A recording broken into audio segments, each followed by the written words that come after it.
Las tecnologías de comunicación, en particular el ecosistema de redes sociales y buscadores en Internet, hacen parte de un escenario estratégico. La ciudadanía establece una relación con las redes distinta respecto a los medios tradicionales. Muchas veces existe un hecho nada inocente. Las redes son parte del sistema y son manejadas por las corporaciones que las mantienen con vida.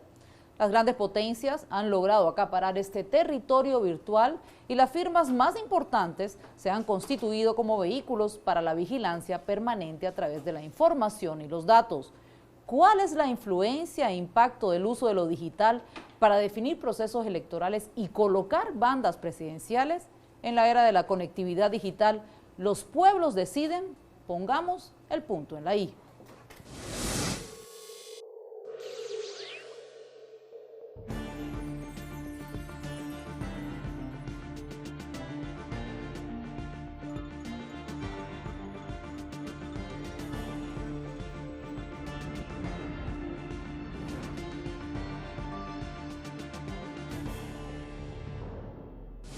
Según un informe de Reuters Institute Digital News Report de 2018, el 72% de los ciudadanos estadounidenses consultados señaló que la fuente de información que utilizan son las redes sociales, igualando prácticamente a la televisión, que llega al 76% y superando ampliamente a los diarios o periódicos, que alcanzan un 40%.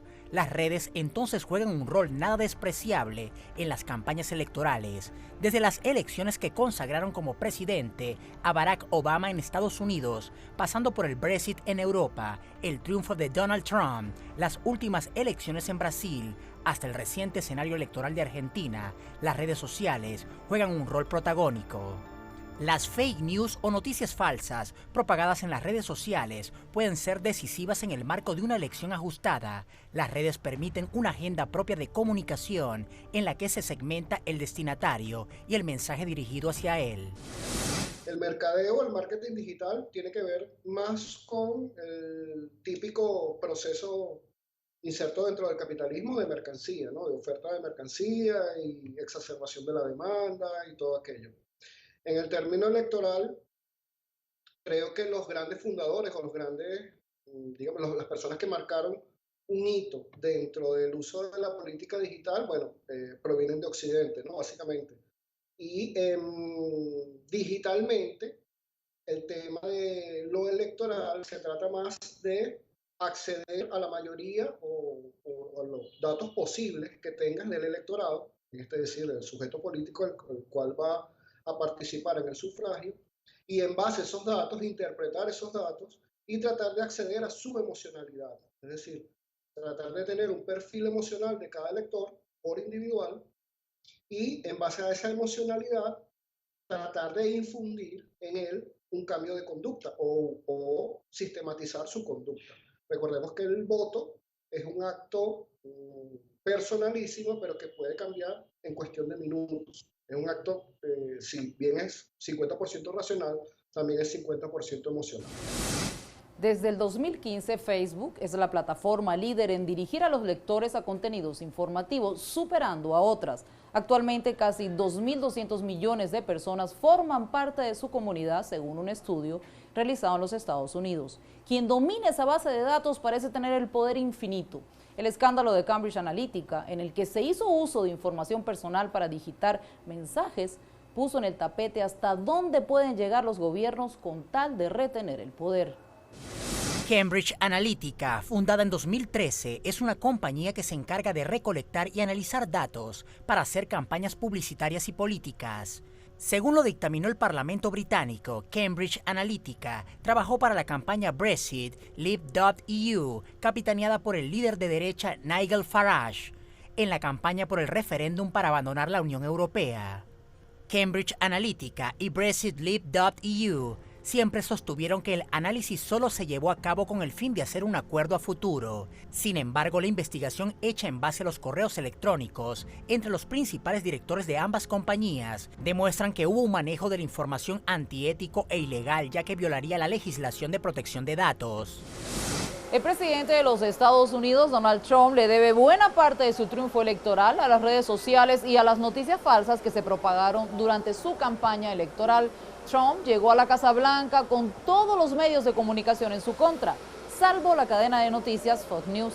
Fue gracias a las redes sociales que su mensaje tuvo la penetración mucho mayor que la difundida en su contra en los medios tradicionales. Trump no ofreció ni una sola entrevista televisiva en toda la campaña electoral. En Estados Unidos, el 61% de la población se informa a través de WhatsApp, una tendencia que se replica en el resto del mundo, en lo que a personas con acceso a tecnología respecta.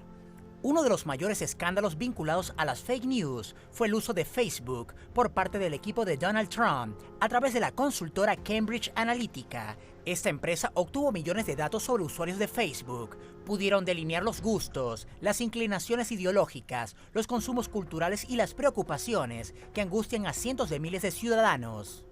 De esa manera construyeron un perfil de cada uno a través de una serie de preguntas que los usuarios respondían. La principal pregunta era: ¿quiere conocerse a usted mismo? Y desde ahí comenzaba todo un test cuyas respuestas luego fueron utilizadas para construir el perfil. La consultora Cambridge Analytica fue contactada por el financista republicano Robert Mercer y por Steve Bannon, el teórico de la extrema derecha que perfiló la campaña electoral de Donald Trump. 265,000 personas respondieron al test. Así, el sistema entró en la red social de cada una de esas personas y acumuló el perfil de los amigos de cada uno de esas 265,000 personas. Esto dio 50 millones de usuarios. La consultora Cambridge Analytica analizó cómo los estadounidenses utilizaban Facebook. A partir de ahí, se hizo un retrato de esos 50 millones de estadounidenses y se les agrupó en 12 grandes familias. A cada una de esas personas le fueron enviados mensajes según su perfil para que vayan cambiando su opinión y voten a Trump. Muchos de esos mensajes eran fake news. Otro caso emblemático del uso tramposo de las redes sociales fue el Brexit. Al igual que en los Estados Unidos, Cambridge Analytica se valió de perfiles de datos obtenidos en Facebook. Esa empresa, durante la campaña, se asoció con una firma canadiense desarrolladora de un software que utilizaba algoritmos de datos para apuntar a perfiles ideológicos más permeables al discurso antieuropeo. La campaña por el Brexit terminó el 23 de junio del 2016 y arrojó un resultado favorable a la salida de la Unión Europea con casi un 52% de votos frente a un 48% que se pronunció a favor de la permanencia. La manipulación de la información hizo que más de un referente político planteara la impugnación del referéndum al considerar que estaba viciado debido a la manipulación de la información.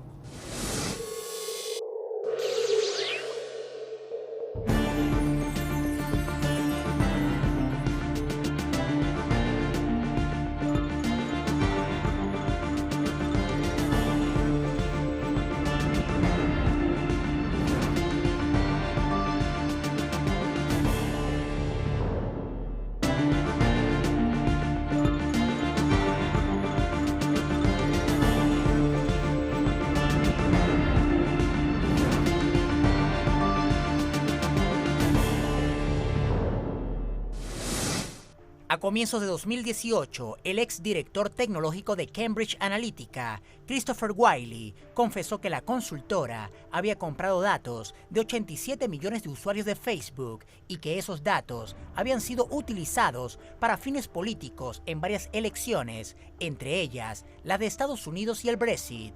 Wylie admitió que la información se usó para elaborar perfiles de votantes con el fin de crear propaganda personalizada y difundir noticias falsas que fueran verosímiles para esos destinatarios. Este fenómeno se replicó en Brasil durante las últimas elecciones generales, donde Jair Bolsonaro fue electo presidente. La penetración de Internet alcanza un 70% en Brasil, gracias a la gestión de Lula y Dilma Rousseff. Jair Bolsonaro supo capitalizar este avance y leer el peso de las redes sociales en sectores más juveniles.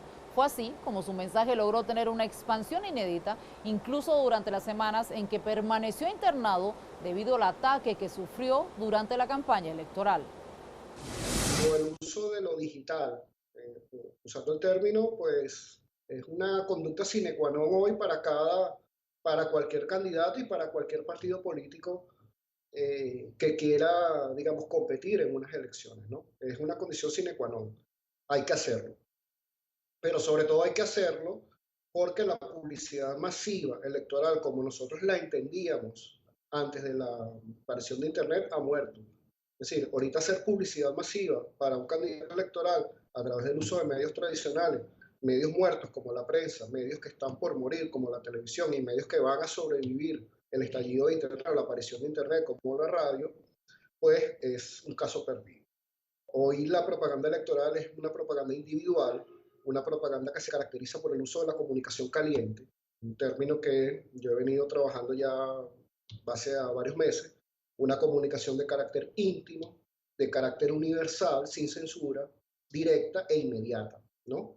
Entonces, competir contra ese tipo de comunicación en base a los medios formales, pues es una pérdida de tiempo y una pérdida incluso de recursos. Que el uso de las redes sociales, el aspecto digital a referir, que es el uso de las redes sociales en campañas electorales, pues sí, es evidente y es elemental usarlo. Que puede ser usado por partidos de todo el espectro ideológico, pues claro, debe ser usado. Sobre todo debe ser usado, debe ser contemplado, conceptualizado, pensado y, digamos, con un carácter bastante reflexivo, abordado sobre todo por los partidos de izquierda, los partidos que combaten al sistema, ¿no? Porque básicamente es el principal artilugio que utilizan los partidos de derecha, los partidos que representan a los poderes fácticos hegemónicos para tratar de dominar a los pueblos, ¿no? Según un estudio del Instituto Datafolha, realizado durante la última campaña presidencial en Brasil, 120 millones de brasileños usan WhatsApp con regularidad. El 90% lo hace más de 30 veces al día y el 66% consume y difunde información de carácter político. Según Datafolha, más de la mitad de quienes votaron a Bolsonaro confirmaron que recibieron y compartieron material partidario a través de grupos de esta red social. Analistas señalan que los equipos de comunicación de Bolsonaro lograron combinar el uso de redes sociales con noticias falsas para crear una atmósfera de disonancia cognitiva. Esto es, emitir desde las redes sociales una noticia falsa que después se valida como verdadera a través de la transmisión mediante WhatsApp. Se trata de una verdadera guerra híbrida informativa donde intervienen técnicas militares. El financiamiento provino de empresarios brasileños, violando la ley electoral del país al tratarse de donaciones no declaradas. Otro caso de la utilización de las redes sociales en las campañas electorales es Argentina, que por estos meses vive un escenario político clave tanto para ese país como para la región. La continuidad o no de Mauricio Macri al frente del Poder Ejecutivo puede significar la consolidación de la derecha regional. Contrariamente, una derrota en manos del kirchnerismo significaría un cambio de dinámica importante en la correlación de fuerzas. En ese marco, ya al momento de la celebración de las elecciones primarias se pudo ver un imponente bombardeo de propaganda oficialista en las redes sociales. La coalición oficialista supo aprovechar que en Argentina aún no está regulada la propaganda política en los medios digitales. Eso hace que quienes tienen más poder económico tengan predominancia respecto a otros espacios políticos. En las semanas previas, el oficialismo tuvo a su merced el llamado mastheads, esto es el cabezal de la página de inicio de YouTube. Esto determinó que cada ciudadano argentino que en esas semanas entró a ver alguna imagen a esta plataforma, siempre encontró con un aviso del oficialismo en la posición principal. Es difícil calcular con precisión la inversión millonaria que hizo el gobierno de Mauricio Macri para inundar de esta manera los contenidos virtuales. Esto se agudizó aún más en los días previos a la elección primaria, y si bien no trascendió el costo de esos espacios publicitarios, se estima que se trata de cifras multimillonarias. Ya en 2018, Mauricio Macri decidió comunicarse con varios ciudadanos a través de videollamadas. Allí mostraba cierto desenfado y bastante buen humor, mientras la crisis económica arreciaba en Argentina. Algo que cayó muy mal dentro de la población en ese momento y que reflejó la debilidad del presidente argentino por la comunicación virtual. Ahora bien, dentro de la comunicación, si bien es cierto que los presidentes que representan a los poderes hegemónicos que dominan este planeta, en este caso podríamos hablar de no solamente de los presidentes Bolsonaro y Trump, también tendríamos que hablar de Mauricio Macri, tendríamos que hablar de Obama, quien fue el que inauguró el uso de lo digital, el uso de las campañas digitales en redes sociales dentro de los sistemas electorales. Estamos hablando de unos presidentes que representan lo más oscuro de la política internacional, lo más oscuro de los intereses imperiales sobre los pueblos del mundo y que se valieron de esas plataformas tecnológicas para inundar al mundo, inundar a sus electores de mentiras. Creo que en el caso de Bolsonaro se decía, a partir de unos informes que se realizaron, que el 74% de lo que decía era mentira, de las informaciones que trasladaba por WhatsApp era mentira.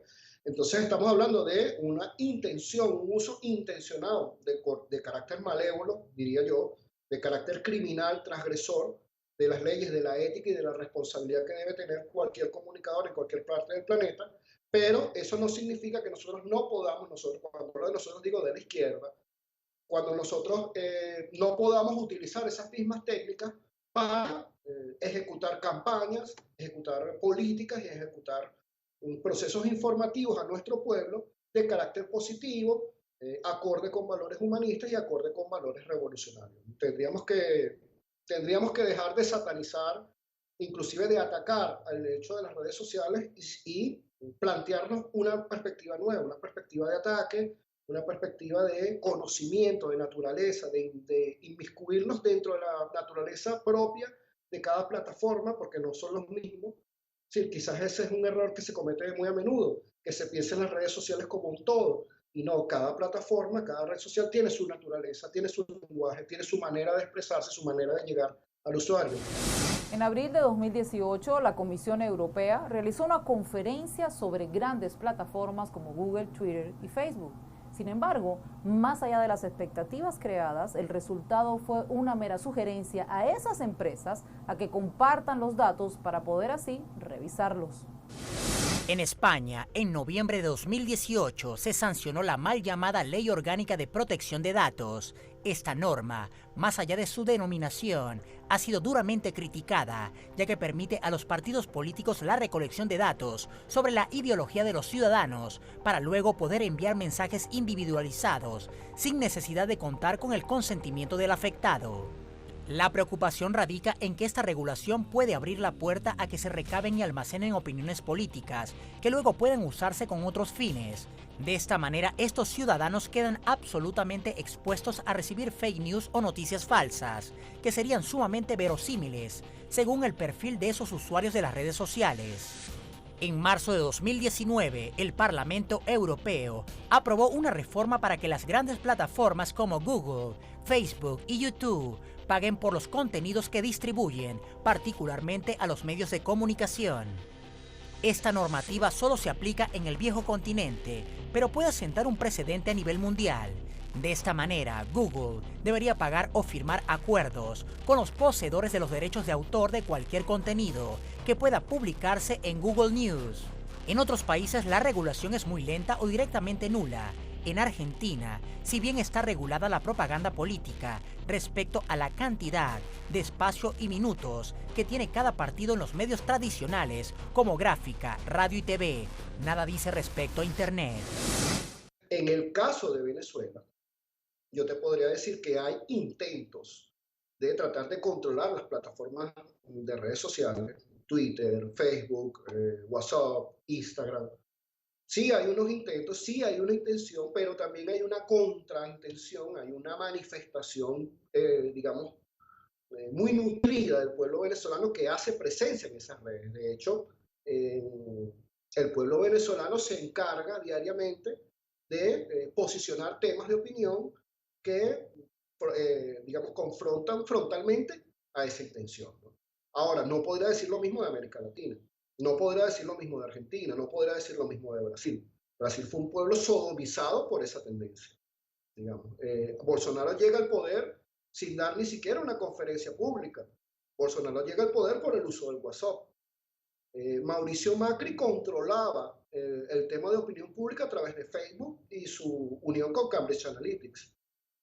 Obama también utilizó varios elementos que predecedieron a Cambridge Analytica, y bueno, y Trump ni decirlo, ¿no? Entonces nos enfrentamos a pueblos sodomizados cultural e informativamente por estas plataformas de redes sociales.